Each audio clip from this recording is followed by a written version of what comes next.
Hello everyone, welcome back to Gyanbaki. আজি ক্লাসটো আমি আমাৰ সংবিধানৰ কিছুমান গুৰুত্বপূৰ্ণ আৰ্টিকেলৰ বিষয়ে আলোচনা কৰিম ওকে তো ক্লাসটো স্টাৰ্ট কৰাৰ আগতে মই আপোনালোকক কওঁ যোৱা দুদিন মান মই ভিডিও আপলোড কৰিব পৰা নাই ৰেগুলাৰলি তাৰ কাৰণে আই এম সৰি এটা টেকনিক্যাল এৰৰৰ কাৰণে মই আপলোড কৰিব পৰা নাছিল ওকে এতিয়া এই প্ৰবলেম সলভ হৈ গল এতিয়া পৰা ৰেগুলাৰলি আপোনালোকে ভিডিও পাব ওকে তো ইয়াৰে আৰ্টিকেলৰ পাৰ্ট 1 মই অলৰেডি আগবঢ়াইছো যি সকলে চোৱা নাই আপোনালোকে ডেসক্ৰিপচনৰ লিংক দিয়া আছে তাৰ পৰা চাই ল'ব পাৰিব আৰু যেটো আমাৰ এই স্পেশাল সিৰিজ চলি আছে এইচএস টেটৰ কাৰণে সেই সিৰিজটোৰ পাৰ্ট আজি হৈছে পাৰ্ট 21 ওকে আপোনালোকে আগৰ পাৰ্টবোৰ প্লে লিষ্টৰ পৰা চাই ল'ব ৰাইট তো লাষ্ট ক্লাছত আমি আৰ্টিকেল 51A লৈকে ডিসকাস কৰিছিলো right fundamental duty article number 51A part 4A okay एखिनि लेके आमी कंप्लीट কৰি থৈছো ओके তো এতিয়া নেক্সট আমি তাৰ পিছত পাৰ্ট নম্বৰ 5 ৰ পৰা যিখিনি ইম্পৰ্টেন্ট আৰ্টিকেলস আছে হেখিনি ডিসকাস কৰিম okay so let's start part number 5 to article 52 ৰ পৰা 151 লৈকে আছে দা ইউনিয়ন ओके আৰ্টিকেল 52 ত কি আছে দা প্ৰেসিডেন্ট অফ ইন্ডিয়া আৰ্টিকেল 52 ৰ মতে আমাৰ ভাৰতবৰ্ষত এজন প্ৰেসিডেন্ট থাকিব লাগিব ओके আৰ্টিকেল 54 ত কি আছে প্ৰেসিডেন্টৰ ইলেকশনৰ কথা ওকে দেন আৰ্টিকেল 61 ত আছে প্ৰেসিডেন্টৰ ইমপিচমেন্ট প্ৰেসিডেন্টৰ পৰা এই তিনিটাই বহুত ইম্পৰ্টেন্ট এক্সামত জেনাৰেলি এই তিনিটাৰ পৰা কোৱেশ্চন আহে সো আপোনালোকে এইকেটা মনত ৰাখিব আৰ্টিকেল 52 প্ৰেসিডেন্ট অফ ইন্ডিয়া 54 ত আছে প্ৰেসিডেন্টৰ ইলেকশনৰ কথা আৰু 61 ত আছে প্ৰেসিডেন্টক যদি ইমপিচ কৰা হয় সেই প্ৰসেছটোৰ কথা ওকে ইম্পৰ্টেন্ট হয় नेक्स्ट आमी চাইছো এটা ভাইস প্ৰেসিডেন্টৰ এখিনি হৈছে ভাইস প্ৰেসিডেন্টৰ ওকে আৰ্টিকেল নম্বৰ 63 মতে the vice president of India that means আমাৰ ভাৰতবৰ্ষত উপৰাষ্ট্ৰপতি থাকিব লাগিব আৰ্টিকেল নম্বৰ 63 মতে ওকে আৰ্টিকেল নম্বৰ 64 ৰ মতে কি ভাইস প্ৰেসিডেন্ট হৈছে ex officio chairman of Rajya Sabha council of states that means ৰাজ্যসভাৰ এক্স অফিচিয়েল চেয়াৰম্যান হৈছে ভাইস প্ৰেসিডেন্ট আৰ্টিকেল নম্বৰ 64 ৰ মতে ওকে আৰু আৰ্টিকেল নম্বৰ 66 হৈছে ভাইস প্ৰেসিডেন্টৰ ইলেকশন ওকে উপৰাষ্ট্ৰপতি ইলেকশনটো কেনেকুৱা হ'ব কি কেনেকৈ হ'ব প্ৰক্ৰিয়া গোটেইখিনি কথা কত আছে আৰ্টিকেল নম্বৰ 66 অলৰাইট নাও very important article number 72 article number 72 ত আছে পাৰ্ডনিং powers of president that means ৰাষ্ট্ৰপতিৰ যেটো ক্ষমা দান দিয়া যেটো পাৱাৰ ওকে সেই পাৱাৰটো আছে আৰ্টিকেল নম্বৰ 72 ফৰ এক্সাম্পল যেটা কোনবা এজন মানুহৰ যেটা ফাঁসি শাস্তি দিয়া হয় ফাঁসি হয় তেতিয়া সেই মানুহজনে ৰাষ্ট্ৰপতিৰ ওচৰত ক্ষমাৰ কাৰণে ক্ষমা বিচাৰি যায় তো ৰাষ্ট্ৰপতিয়ে ডিসাইড কৰিব পাৰিব সেই ফাঁসিটো হ'ব নে নহব সেই যেটো পাৱাৰ আছে ৰাষ্ট্ৰপতিৰ ক্ষমা দান দিয়া যেটো পাৱাৰ আছে that is in article number 72 okay Now, article number 74. Article number 74 ত কি আছে যে প্ৰেসিডেন্টৰ হেল্পৰ কাৰণে সাজেশনৰ কাৰণে এডভাইসৰ কাৰণে কি থাকিব কাউন্সিল অফ মিনিষ্টাৰ্স মন্ত্ৰী পৰিষদ থাকিব আৰু মন্ত্ৰী পৰিষদক হেড কোনে কৰিব পিএম ওকে আৰু আৰ্টিকেল নম্বৰ 76 ত আছে attorney general of India very important 76 attorney general of India okay এই কেইটা আপোনালোকে মনত ৰাখিব alright So next, now article number 79. Article number 79 at ki ase parliament সংসদৰ গঠনৰ কথা আছে ওকে পাৰ্লিয়ামেন্টত কি থাকিব president Rajya Sabha and Lok Sabha okay president Rajya Sabha আৰু লোকসভা লগ লাগি হ'ব কি পাৰ্লিয়ামেন্ট অলৰাইট আৰ্টিকেল নম্বৰ 80 ত আছে council of states that means ৰাজ্যসভাৰ গঠনৰ কথা ওকে ৰাজ্যসভাৰ ম্যাক্সিমাম ষ্ট্ৰেংথ হৈছে কিমান 250 okay 250 238 state plus union territory পৰা আহিব আৰু 12 জন মেম্বাৰ নমিনেট কৰিব কোনে প্ৰেসিডেন্টে ওকে এই যে 12 জন মেম্বাৰ নমিনেট কৰিব কিহৰ ভিত্তিত কৰিব প্ৰেসিডেন্টে literature okay literature then science then আহিলে arts and social service okay সমাজৰ বিভিন্ন শ্ৰেণীৰ পৰা 12 জন নমিনেট কৰিব প্ৰেসিডেন্টে ৰাজ্যসভাৰ কাৰণে আৰু 238 মেম্বাৰ ষ্টেট আৰু ইউনিয়ন টেৰিটৰি পৰা আহিব বাট ৰাইট নাও 250 নাথাকি আমাৰ ৰাজ্যসভাত মেম্বাৰ আছে কিমান 245 okay 245 presently all right আৰু যেটো ৰাজ্যসভাৰ ইলেকশন হ'ব হেতু হ'ব ইনডাইৰেক্ট ইলেকশন ওকে আৰু ৰাজ্যসভা পাৰ্মানেন্ট হয় কেতিয়াও ডিজলভ নহয় ৰাজ্যসভাৰ যিখিনি মেম্বাৰ্স আছে সেই মেম্বাৰ্স বিলাকৰ কাৰ্যকাল হয় 6 বছৰৰ কাৰণে ৰাইট তাৰ ভিতৰতো 1/3 মেম্বাৰ প্ৰতি 2 বছৰৰ মূৰে মূৰে ৰিটায়াৰ হয় অলৰাইট তো নেক্সট আহিলে Article number 81 Article number 81 ত আছে লোকসভাৰ কথা লোকসভাৰ গঠনৰ কথা লোকসভা টাইমটো হয় 5 বছৰৰ কাৰণে লোকসভা ভংগ হয় ওকে বাট যেতিয়া ন্যাশনাল ইমাৰ্জেন্সি হয় তেতিয়া 1 ইয়াৰৰ কাৰণে লোকসভা এক্সটেন্ড কৰিব পাৰি টাইমটো 1 ইয়াৰৰ কাৰণে এক্সটেন্ড কৰিব পাৰি বাট ন্যাশনাল ইমাৰ্জেন্সি শেষ হোৱাৰ লগে লগে উইদিন 6 মান্থস ইলেকশন কৰিব লাগিব ওকে নেক্সট 83 Article number 83 আছে কি duration of houses of parliament that means Rajya Sabha aru Lok Sabhar duration or kotha all right Article number 93 ase speakers and deputy speaker or kotha okay so ei keta Lok Sabha Rajya Sabha parliament or pora apunaleke monot rakhibo okay next aisu Article number 108 very important joint sitting of both houses in certain cases kitiaba kisuman bilor karone je joint sitting koriboligya hoy Lok Sabha plus Rajya Sabha হেতু কোনটো আৰ্টিকেলত আছে article number 108 okay article 110 ত আছে definition of money বিলৰ কথা আছে 110 okay then 112 ত কি আছে annual financial statement that means আমি যাক বাজেট বুলি কওঁ সংবিধানত বাজেট বুলি কোৱা নাই ওকে সংবিধানত কোৱা নাই আমাক বাজেট বুলি আমি যাক বাজেট বুলি কওঁ এনুৱেলি যেটো এটা স্টেটমেন্ট উলিয়াই ফাইনান্সিয়েল হেডৰ কথা আছে article number 112 all right then important article এটা হৈছে আৰ্টিকেল নম্বৰ 123 আৰ্টিকেল নম্বৰ 123 আছে কি ordinance okay ordinance that means অধ্যাদেশ okay প্ৰেসিডেন্টৰ অধ্যাদেশ okay প্ৰেসিডেন্টে ordinance যে দিব পাৰে হেতু আছে article number 123 okay clear এখিনিলৈকে okay Now, Supreme Court or establishment or kotha kot ase article number 124. Okay, monot rakhibo. Then ahile 125 ot ase salary kotha, judge or salary kotha, all right. Then 126 ot ase appointment of acting chief justice. Chief justice or appointment or kotha ase article number 126, all right. 143 mote প্ৰেসিডেন্টে supreme কোৰ্টৰ লগত consult কৰিব পাৰে okay প্ৰেসিডেন্টৰ হে পাৱাৰটো আছে consult কৰিবৰ কাৰণে supreme কোৰ্টৰ লগত alright article number 143 right next 148 and 149 এই দুটা ৰিলেটেড হয় কেগৰ লগত okay keg controller and auditor general of India article number 148 ৰ মতে ওকে আমাৰ ভাৰতৰ কন্ট্ৰোলাৰ এণ্ড অডিটৰ জেনেৰেল আছে and 149 ত কি আছে কেগৰ ডিউটি পাৱাৰ এই আটাইখিনি আৰ্টিকেল নম্বৰ 149 ত আছে ওকে ক্লিয়াৰ ওকে নাও গভৰ্নাৰ্স অফ ষ্টেট ৰাজ্যবিলাকৰ ৰাজ্যপালৰ কথা আছে আৰ্টিকেল নম্বৰ 153 যেনেকে আৰ্টিকেল নম্বৰ 52 ৰ মতে there shall be a president of India similarly 153 ৰ মতে গভৰ্নাৰ্স অফ ষ্টেটস ওকে Article number 154 কি কয় executive powers of governor ৰাজ্যপালৰ যেটো executive power হেতু আছে article number 154 all right then 161 important হয় যেনেকে article number okay article 72 and article 161 Article 72 আমি স্টাডি কৰিলো Article 72 ৰ মতে যেটো পাৰ্ডনিং পাৱাৰ প্ৰেসিডেন্টৰ যেটো প্ৰেসিডেন্টৰ ক্ষমা দান দিয়া যেটো পাৱাৰ হেতু আছে Article number 72 okay similarly Article number 161 ত কি আছে গভৰ্ণৰৰ পাৰ্ডনিং পাৱাৰ okay ৰাজ্যপালৰ ক্ষমা দান দিয়া যেটো পাৱাৰ হেতু আছে Article number 161 ত আৰু প্ৰেসিডেন্টৰ আছে 72 okay now Article number 213 ত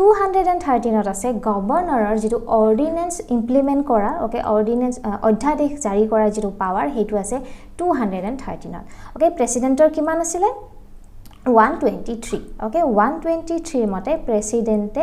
অৰ্ডিনেন্স ইমপ্লিমেন্ট কৰিব পাৰিব হে পাৱাৰটো আছে এটো যদি চেঞ্জ কৰি দিয়ে 213 ৰ মতে গভৰ্ণৰ এটো হৈছে প্ৰেসিডেন্ট এটো হৈছে গভৰ্ণৰ ওকে কনফিউজ নহব 123 হলে প্ৰেসিডেন্ট 213 হলে governor alright Now, 214, article number 214 or mote high courts for states, all right. Now, very important article is article number 226. Okay, sabotia. যিকোনো এজন ইন্ডিভিজুৱেল যিকোনো এজন ব্যক্তিৰ যিকোনো এজন পাৰ্সনৰ যদি ফান্ডামেন্টাল ৰাইটৰ ভায়োলেশন হয় তেতিয়া হলে আৰ্টিকেল নম্বৰ 226 ইউজ কৰি সেই পাৰ্সন জনে হাই কোৰ্টক এপ্ৰোচ কৰিব পাৰিব ওকে আৰু হাই কোৰ্টে প্ৰটেকচনৰ কাৰণে ৰিট ইস্যু কৰিব পাৰিব আৰ্টিকেল নম্বৰ 226 মতে ওকে সিমিলাৰলি আৰ্টিকেল নম্বৰ 32 ইউজ কৰি যিকোনো ইন্ডিভিজুৱেলৰ যদি ফান্ডামেন্টাল ৰাইটৰ যদি ভায়োলেশন হয় তেতিয়া হলে কোৰ্ট যাব পাৰিব সুপ্ৰিম কোৰ্টক এপ্ৰোচ কৰিব পাৰিব আৰু সুপ্ৰিম কোৰ্টে ৰিট ইস্যু কৰিব পাৰিব প্ৰটেকচনৰ কাৰণে আৰ্টিকেল নম্বৰ 32 ইউজ কৰি ওকে এই দুটা বহুত ইম্পৰ্টেন্ট আৰ্টিকেল 32 হলে সুপ্ৰিম কোৰ্ট আৰু আৰ্টিকেল 226 হলে high court okay next article number 233 appointment of district judges all right এইটো বহুত ইম্পৰ্টেন্ট 226 দেন 213 ইম্পৰ্টেন্ট হয় দেন 53 54 এখিনি যিখিনি দিছো অলৱেজ মনত ৰাখিব কাৰণে ট্ৰাই কৰিব ওকে সো নেক্সট নাও আমাৰ সংবিধানৰ পাৰ্ট নম্বৰ 8 আৰ্টিকেল নম্বৰ 239 পৰা 242 লৈকে আছে ওকে আৰু কিহৰ লগত ডিল কৰে এইকেটা আৰ্টিকেলে the union territories alright then part number 9 ত আছে পঞ্চায়তৰ কথা আৰ্টিকেল 243 পৰা 243 ও লৈকে আছে অলৰাইট 243 8 আছে গ্ৰাম সভা আৰু 243 বি আছে কনস্টিটিউশন অফ পঞ্চায়ত অলৰাইট নাও পাৰ্ট নম্বৰ 9 এত আছে মিউনিসিপালিটিজৰ কথা আৰ্টিকেল 243 বি পৰা 243 জেড জি লৈকে okay part number 10 article number 244 ত আছে the scheduled and tribal areas okay to article number 244 deal kore scheduled and tribal areas article number 245 পৰা 263 part number 11 deal kore যেটো আমাৰ union আৰু স্টেটৰ relation okay relation between the union and the states all right next আহিলে part number 12 article 264 পৰা 300a লৈকে okay now article 266 e ki koy consolidated fund and public accounts fund now what is consolidated fund hoise গভৰ্ণমেন্টৰ জিবিলাক receive কৰিব গভৰ্ণমেন্টে যিবোৰ পইচা receive কৰিব যেনেকৈ ধৰক ট্যাক্সৰ পৰা নন ট্যাক্স ৰেভিনিউ এই আটাইবোৰ লোনৰ পৰা ইন্টাৰেষ্ট পালে গভৰ্ণমেন্টে যিবোৰ পইচা ৰিসিভ কৰিলে সেইখিনি য'ত জমা হৈ থাকে সেইখিনি হৈছে কনসলিডেটেড ফান্ড ৰাইট গভৰ্ণমেন্টৰ পইচা তাৰ পৰা গভৰ্ণমেন্টে খৰচ কৰিব ওকে আৰু এই কনসলিডেটেড ফান্ডৰ পৰা যদি পইচা উলিয়াই খৰচ কৰিবলগীয়া হয় তেতিয়া হলে কাৰ পাৰমিশন লাগিব পাৰ্লিয়ামেন্ট okay পাৰ্লিয়ামেন্টে পাৰমিশন দিব ভোটিং হ'ব পাৰমিশন দিব তাৰ পিছতে কনসলিডেটেড ফান্ডৰ পৰা পইচা উলিয়াব পাৰিব okay পাৰ্লিয়ামেন্টৰ পাৰমিশন নোহাকে ইয়াৰ পৰা পইচা উলিয়াব নোৱাৰে okay আৰ্টিকেল নম্বৰ 266 ত আছে all right now what is public accounts fund এটা চাব যিকোনো এফডি হোক ব্যাংক ডিপোজিট হোক বা পিএফৰ যিবিলাক পইচা হেবিলাক জমা ক'ত হ'ব হেবিলাক জমা হ'ব পাব্লিক একাউন্টস ফান্ডত দ্যাট মিন্স থাকিব সৰকাৰৰ ওচৰতে কিন্তু সৰকাৰে যেটা উপযুক্ত সময় হ'ব সেইখিনি পইচা যিজন ওনাৰ তাক ঘূৰাই দিব লাগিব ওকে হেটো হৈছে পাব্লিক একাউন্টস ফান্ড পাব্লিকৰ পইচা থাকিব ইয়াত ওকে থাকিব গভৰ্ণমেন্টৰ ওচৰত কিন্তু সেইখিনি পাব্লিকৰ পইচা হ'ব গভৰ্ণমেন্টৰ পইচা নহয় সময় আহিলে তাক ঘূৰাই দিব লাগিব ওকে নাও আৰ্টিকেল নম্বৰ 267 ত আছে কন্টিনজেন্সি ফান্ড অফ ইণ্ডিয়া তো what is contingency fund now contingency fund that means এটা emergency সময় হয় ওকে মেইনলি ফৰ emergency টাইমত ব্যৱহাৰ কৰা হয় এই ফান্ডটো ওকে আৰু এই কন্টিনজেন্সি ফান্ড মেনেজ কোনে কৰে প্ৰেসিডেন্টে in fact finance secretary on behalf of the president of India right আৰু কন্টিনজেন্সি ফান্ডৰ পৰা পইচা উলিয়াবৰ কাৰণে পাৰ্লিয়ামেন্টত পাৰমিশনৰ প্ৰয়োজন নহয় ওকে ঠিক তেনেদৰে পাব্লিক একাউন্ট ফান্ডৰ পৰাও পইচা উলিয়াবৰ কাৰণে পাৰ্লিয়ামেন্টৰ পাৰমিশনৰ প্ৰয়োজন নহয় পাব্লিক একাউন্ট ফান্ডটো মেইনটেইন কৰে by executive all right okay important হয় এই দুটা মনত ৰাখিব নেক্সট আহিলে আৰ্টিকেল নম্বৰ 280 আছে ফাইনান্স কমিশনৰ কথা right then article number 300A right to property right to property আগতে এটা ফাণ্ডামেণ্টেল ৰাইট আছিলে পিছত এইটো এতিয়া বৰ্তমান লিগেল ৰাইট হয় আৰু আছে ক'ত আৰ্টিকেল নাম্বাৰ 308 ওকে ইম্পৰ্টেণ্ট মনত ৰাখিব সো নেক্সট নাও আমাৰ সংবিধানৰ পাৰ্ট নাম্বাৰ 14 আৰ্টিকেল নাম্বাৰ 309 পৰা 323 লৈকে ওকে আৰু ডিল কৰে কি services under the union and the states Article number 312 deal kore all India services, all right. Then article number 315 public service commissions for the union and for the states, okay. Then article number 320 functions of public service commission, all right. 18 has a services all about related. Now part number 14a article 323 a para 323b loike deal kore tribunal. Okay, article 323(8) ase administrative tribunals, all right. Now elections part number 15 ase article 324 or para 329 leke ei article keta deal kore election, okay, amar bharator election.